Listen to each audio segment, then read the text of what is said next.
直擊阿凡達猿浮山張家界6日自由行行程攻略。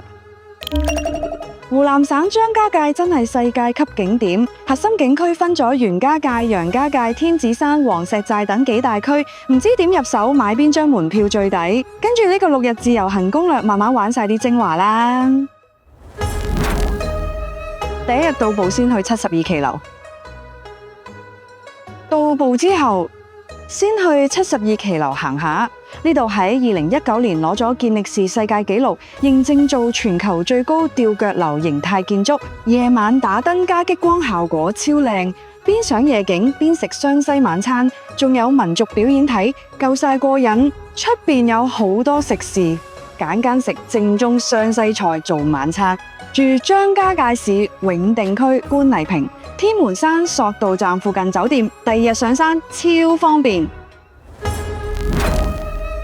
第2日，天門山森林公園索道上山，賞傳奇巨龍。天門山索道下邊就係出名99度彎盤山公路，坐車上落都望到好壯觀。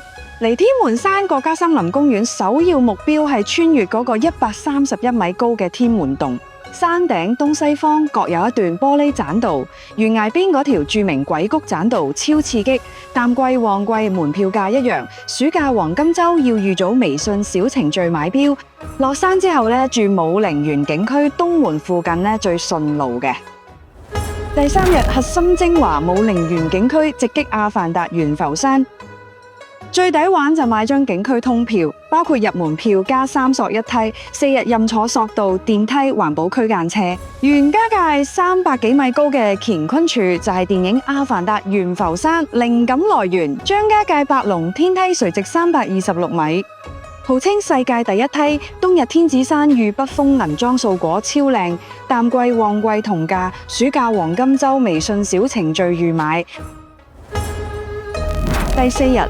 登黃石寨環回步道，漫步金邊溪，坐黃石寨索道上山行環回步道，賞景差唔多2個鐘。山外群峰環繞，御花園劍指蒼穹，御雲霧變仙境，如夢似幻。秋天南門張家界森林公園楓紅配楓林好靚，黃石寨上面有好多馬騮仔，小心你啲食物。落山後行2個鐘到金邊溪，沿溪風景秀麗，悠閒寫意。行到水繞4門，有時間可去張家界地質博物館，之後坐環保車返東門。